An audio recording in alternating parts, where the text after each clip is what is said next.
Assalamualaikum warahmatullahi wabarakatuh. Waalaikumsalam warahmatullahi wabarakatuh. Ini goyang-goyang saya. Selamat datang di podcast Ormas, obrolan mahasiswa. Wih, mantap.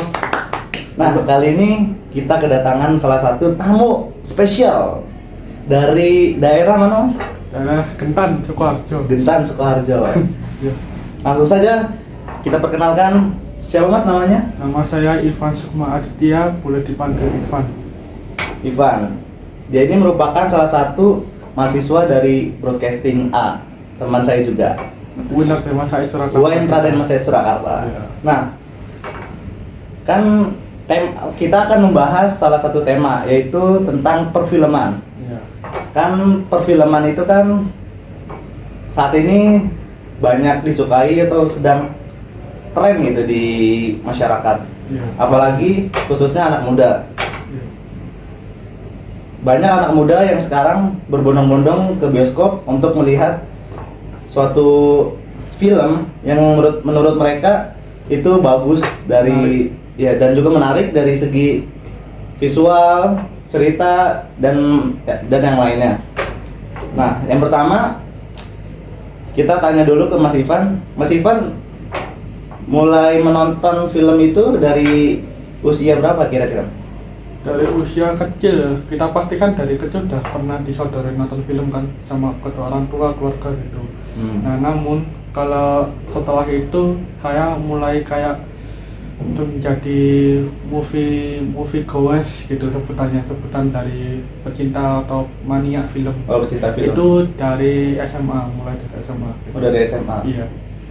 Untuk berkecimpung lebih jauh itu pas SMA atau setelah SMA? Maksudnya, lebih mendalami? Iya, mendalami film itu sebagai penonton film yang kayak maniak itu dari SMA juga. Dari SMA. Sampai sekarang. Itu film pertama yang Mas Ivan tonton itu pas dahulu atau pas SMA itu film seperti apa? Kalau dulu waktu SD saya pertama kali nonton film di bioskop itu adalah film Superman Return tahun 2006 disutradarai oleh Bryan Singer dan dibintangi oleh Brandon Routh, Superman-nya waktu itu. Ya. Kemudian kalau SMA, film pertama sejak saya menjadi jatuh cinta sama film itu kalau nggak salah ingat itu filmnya Quentin Tarantino yang judulnya You Upon a Time in Hollywood gitu. Itu tahun 2020-2021 gitu filmnya itu. 2019 maaf. Oh, 2019. Iya, gitu. Waktu SMA itu. Dan semenjak saat itu nonton film beliau yang terbaru itu Quentin Tarantino, itu menjadi kayak wah, penikmat film yang luar biasa gitu. Bisa dibilang gitu sampai sekarang. Mas Ivan ketika melihat film tersebut itu bisa tertarik dari segi apanya? Dari segi segala hal ya, terutama dari cerita. Soalnya kalau nggak cerita kan apa yang mau dinikmati? Misalnya kayak film action gitu. Kalau kita menikmati film action tanpa cerita itu rasanya hambar. Ya, Oke lah, katakanlah film action tersebut bagus koreografinya, visualnya, CGI-nya, efek tembakannya gitu kan bagus. Tapi kalau diimbangi dengan minimal ceritanya itu standar gitu, ya, itu takutnya itu kayak hambar aja gitu. Gitu. Kayak kurang ya, greget gitu. Ya, kurang greget gitu. Kan kita nggak tahu mau bawa kemana gitu. Gitulah maksudnya.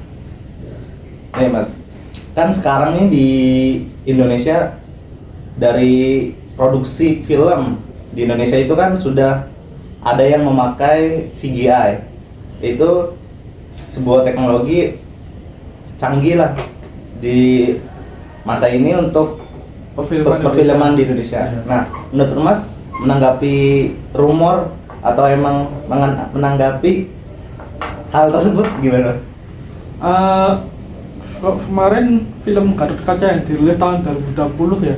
Oh iya, 2020. 2021, 2020 pokoknya gitu kan, film Gatot Kaca. Pas masa COVID pokoknya. Nah itu tuh CGI-nya tuh mereka beli software yang berlisensi dari Amerika kalau nggak salah. Nah itu mereka awalnya nggak pakai software itu dan mereka harus mau pakai CGI yang kualitasnya menarik atau next level gitu tuh harus beli software lisensinya dulu. Dan itu lumayan untuk CGI di Indonesia, kalangan perfilman di Indonesia gitu. Dan itu bagus banget untuk kualitasnya Gatot Kaca itu. Nah, makanya itu saya punya harapan besar kalau untuk kalangan CGI itu paling tidak ya harus lebih niat gitu kalau pengen mau bikin film yang coba yang bagus ya, seperti yang Marvel. Iya gitu. Nah juga kan Mas, di Indonesia ini kan udah muncul nih sebuah produksi film namanya Bumi Langit. Nah production house tersebut dia sudah membuat beberapa karya filmnya seperti misalnya Gundala dan juga Sri Asih. Nah pertanyaan saya nih Mas, menurut Mas Ivan, apakah Bumi Langit bisa mengimbangi, maksudnya bisa apa ya, menjadi sebuah batu loncatan untuk film superhero di Indonesia ini gimana? Bagus ya, itu loncatan yang luar biasa kalau menurut saya, apalagi untuk Indonesia. Karena ya itu selain Bumi Langit dengan Gundala dan Sri Asih dan Patriot itu juga kita punya Satria Dewa Semesta dengan Gatot Kaca dan nanti upcoming film judulnya Satria Dewa Arjuna itu. Pahlawan lokal semua. Iya, pahlawan lokal semua itu. Dan itu adalah hal yang bisa kita banggakan dan kita harus dukung terus. Karena kalau kita berkaca dengan Marvel dan DC itu semuanya harus ada proses, gak langsung instan film pertama bisa booming gitu booming, tapi harus ada proses. Gitu. Dan kita harus sabar dan tetap dukung, support terus gitu. Itu juga kita sebagai produk lokal juga, kita sebagai bangsa Indonesia kita harus bangga gitu kan. Gak boleh kayak dipandang sebelah mata atau gimana gitu. Ya tetap support terus. Dan kalau soal apakah ini adalah sebuah kemajuan untuk perfilman Indonesia dan sejarah perfilman Indonesia itu sendiri, itu adalah hal yang keberkahan yang bagus dari tim screenplay Bumi Langit dan juga tim Satria Dewa Studios gitu. Itu tuh hal yang menarik itu, dengan pionir dua orang sutradara terkenal yakni Mas Hanung Bramantyo dan Joko Anwar. Ya, dan masing-masing dua sutradara ini pionir dari masing-masing universe itu tadi. Nah itu tuh sangat menarik dan sangat terinspirasi, motivasi banget itu buat filmmaker muda atau yang ingin merintis karir gitu. Adalah challenge atau tantangan yang menantang gitu, lumayan menantang. Ya, karena membawakan superhero itu kan gak gampang, susah. Harus ceritanya kuat, audio visualnya juga harus bagus. Harus main-main gitu kan. Iya. Terus juga Mas, menurut Mas Ivan itu perfilman di Indonesia itu yang menurut Mas Ivan ya, yang kurang itu dari segi apa sampai saat ini?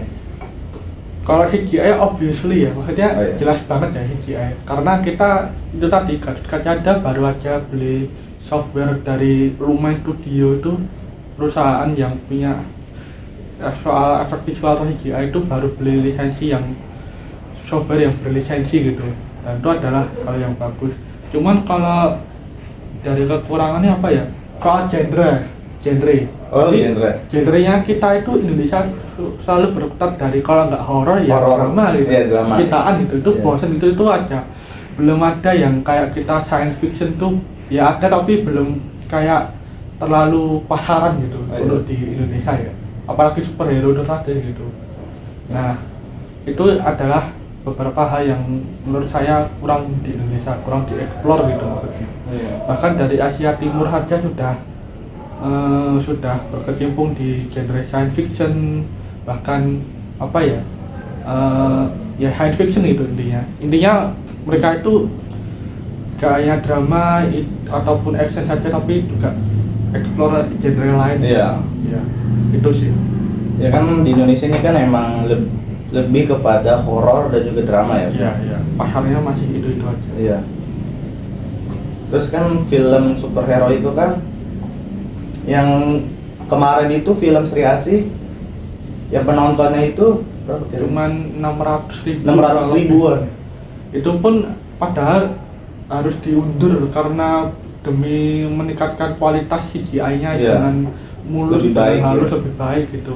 Tapi sayang penonton kita tuh kayak cenderung mendewakan produk luar kayak Marvel dan DC gitu, sehingga produk lokal superhero itu kayak dianggap sebelah mata gitu. Itu yang sayangkan sih gitu. Makanya dari segi penonton kasual atau audiens kasual tuh harus diedukasi gitu. Diedukasi soal pasarnya kita itu nggak hanya drama dan horor loh. Kita bisa merembak ke pasar genre yang lain gitu. dari itu kita bisa bersaing di Asia Tenggara paling minimal itu, kita bisa itu sebenarnya, tapi ya harus edukasi itu lagi. Ya. Saya juga ketika menonton film Sri Asih karyanya production hostnya Bumi Langit itu merupakan sebuah awalan yang bagus untuk membuat suatu cerita superhero di Indonesia ini. Apalagi kan itu juga superhero-nya kan lokal dari berbagai daerah. Nah itu kan menjadi sebuah daya tarik untuk bisa kita nikmatin sebagai penikmat film gitu. Oh iya mas, kan di film Amerika itu kan banyak sekali film yang bagus ya. Ya, Pak. Menurut Mas Ivan, itu film Amerika kan saat ini kan memang bagus. Ya. Film superhero-nya tentunya. Antara Marvel dan juga DC. Menurut Mas Ivan, lebih bagusan mana? Film Marvel atau film DC? Dari semua aspek dilihat. Singkat, kalau di cara singkat aja itu film Marvel itu bagus untuk soal continuity, soal konsistennya. Dan jadi dari film awal sampai akhir itu ada konsisten terus, universe-nya, continuity-nya jelas. Ya. Terus apa itu namanya, kalau mau main ke kayak istilahnya zaman sekarang tuh multiverse atau universe lain itu kan nggak langsung tiba-tiba gitu. Kita Ya. dari universe awal, di universe satu dulu fokus di part 1 gitu. Kalau kita itu. Dan itu konsisten dari awal sampai akhir, terus continuity filmnya dari film lain ke film lain atau dari series lain ke series lain itu terjaga gitu, rapih gitu. Nah sedangkan, tapi sayang kalau soal Marvel itu sih soal cerita aja, kualitas cerita itu kadang harus formulatik gitu, maksudnya kayak harus sesuai dengan family friendly lah, harus sesuai dengan keinginan produser yakni Kevin Feige itu selaku presiden Marvel Studios. Kalau nggak gitu itu kalau misalnya main ke visi kreatif dari seorang director atau filmmaker itu jarang gitu kalau di Marvel. Nah, sedangkan kalau DC itu memang tidak konsisten, apalagi kayak ribut terus, berulang kali riset terus, universe-nya berbeda karakter juga. Ya, terus beda karakter, terus beda universe, main multiverse. Kita jadi bingung kalau film sebagai audiens kasual gitu. Nah itu, tapi kalau soal creativity, freedom of creativity itu tuh dari filmmaker sendiri di DC itu diberi kebebasan yang leluasa gitu. Jadi tanpa ada hambatan yang formulatik, itu nggak khawatir soal itu lagi gitu. Itu sih perbedaannya. Cuman kalau saya pribadi untuk saat ini ya, itu lebih memilih Marvel dari segi konsistennya, continuity-nya. Dan mereka itu jangan salah, walaupun phase 4 dan phase 5 ini mereka kayak ada penurunan downgrade gitu. Itu tuh ada beberapa film yang masih bagus atau kualitasnya masih terjaga lah gitu. Dari segi aspek kayak sebut saja kalau menurut saya Eternals, Shang-Chi and the Legend of the Ten Rings, sama yang terbaru Guardians of the Galaxy Volume 3, wah itu keren kan, emosional banget ya. Dari nah itu sih. Dan soal series itu ya mereka kayak WandaVision Loki itu memperkenalkan yang namanya multiverse atau apa itu pocket dimension gitu ya, itu hal yang baru dan diperkenalkannya dengan cara yang proper gitu istilahnya menurut saya gitu. Itu sih. Minum dulu mas. Iya ya. Minum dulu lah. Kita kebanyakan. Nah, oke. Iya ya. Sekarang closing statement Mas Ivan tentang perfilman di Indonesia ini seperti apa? Harapan saya kalau film Indonesia semoga aja itu tadi berani dari kalangan production house maupun produser itu berani mengeksplor genre lain selain drama dan juga horor gitu, atau ataupun romance gitu. Dan saya harap semoga saja untuk penonton kasual, penonton bioskop itu harus lebih lebih kayak open minded gitu, nggak hanya berkutat dengan 3 genre itu tadi yang saya sebutkan itu. Semoga aja begitu, dan lebih konsisten dan lebih berani, intinya kayak quality over quantity lah gitu. Kalau menurut saya perfilman Indonesia ini saat ini sudah bagus atau sudah ada peningkatan dibanding dengan beberapa tahun yang lalu dari segi cerita, visual dan lain-lain.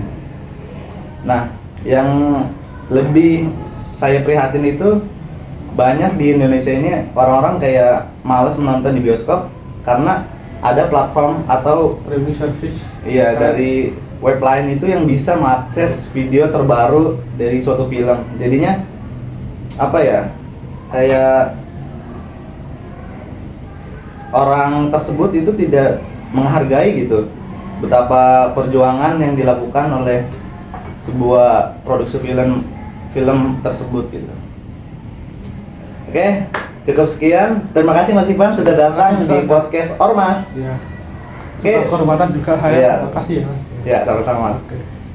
Oke, sampai jumpa pada Ormas-Ormas berikutnya. Dadah, bye-bye. Woo.